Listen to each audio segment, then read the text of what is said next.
Mr. Gaming Guitarist. We'll just leave it at this. I'm not gonna leave it. I'm gonna say because I'm gonna talk. But you gotta do. You know this. You gotta do what's best for your mental health.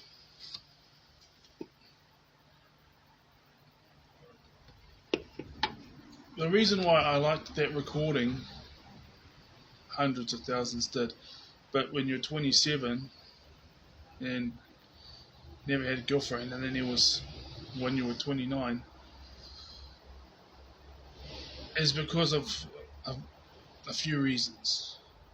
One, I thought, because I remember getting to my late 20s, and I remember most people would say it's pessimistic, but because of what I had been through and because of the fact that I have high functioning autism and mild ADHD, for me it wasn't, because it was the most beneficial for me.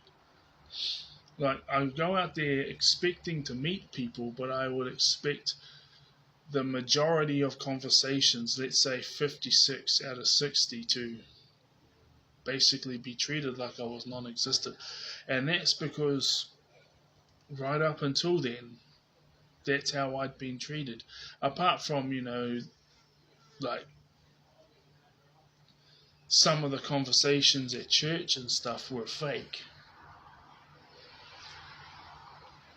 Because they'd be saying all these nice things and stuff, but then you'll see them up in public a couple of days later, it'll be totally different. But that was a different story for the Gabahaka group at the church. And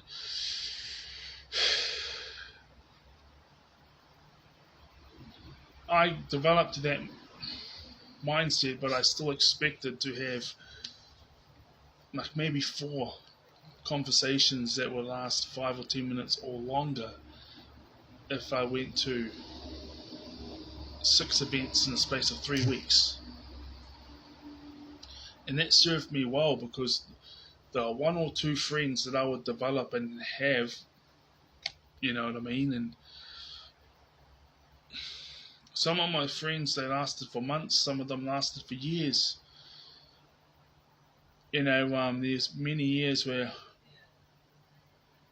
I was just treated like the tag along, when I was like, because if people say, oh, I don't care what people think, but if you're young, right? Those who don't care what people think usually are those who have had it very well in comparison to us. And I'm not saying that you're autistic, I'm not saying you're ADHD, I don't know. You might be, you might not be. But depression is something that can come and go, and I've had my bouts with depression. But my bouts with depression came from how the world treated me. And people say, oh, see, la la la. Well, if you're ostracized by society,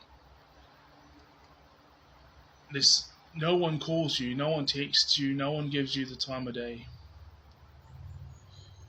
And the only people you do hear from is like your parents and stuff. But they, you have to put on this facade that everything is great, because they want to be perceived as these wonderful people.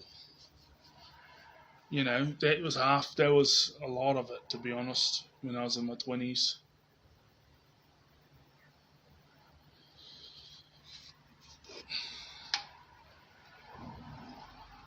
And the other things were they always had to be right, so they wanted me to fail at everything that I wanted to do, but succeed at what they wanted me to do, so they can be proven that they were correct and I was wrong. And I have a feeling they're still trying to do that behind the scenes, but I could be wrong. This whole law of attraction thing, I don't know what you call it, law of attraction. I don't know. Because I just thought it was nonsense.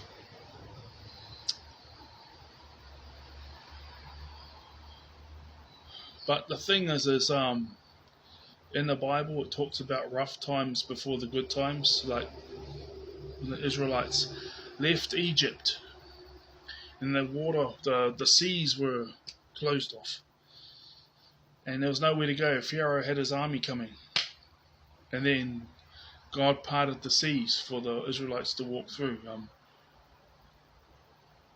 There's doubts as to whether. I like to do what's best for my mental health. David took out Goliath. I took that one. Like, my three favorite heroes from the Old Testament growing up was Daniel, David, and Moses. Because there's again, comes down to the mental health thing. There's two. See, there's Mohi Te Ata Hikoia. He was half Portuguese, half Māori. And he had kids. There's from Ngāti Kahungunu, that's a Māori tribe in Hawke's Bay, New Zealand. And then they had more kids, they all descended from him.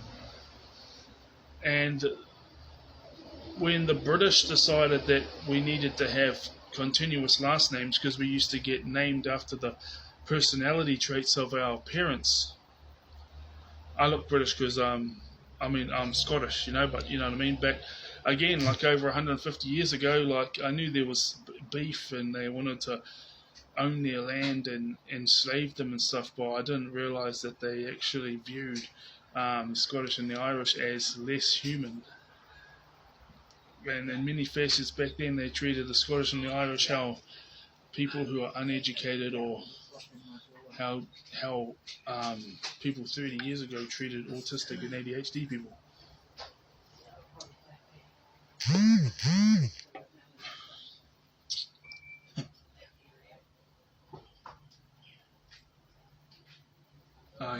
My mate texted me.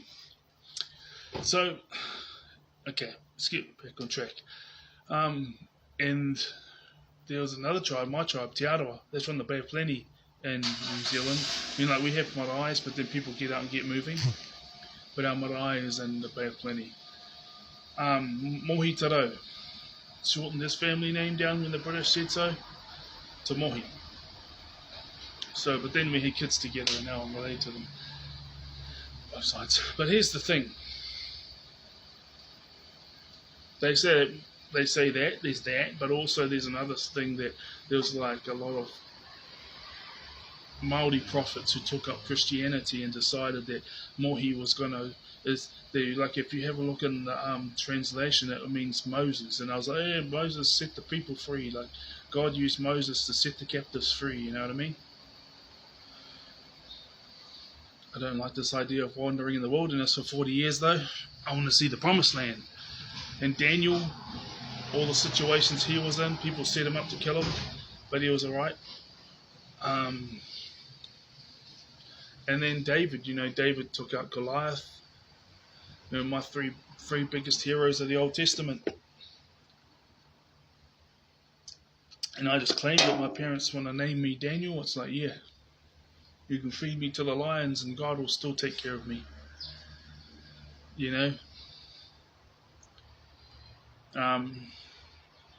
God made me smart, a wise man.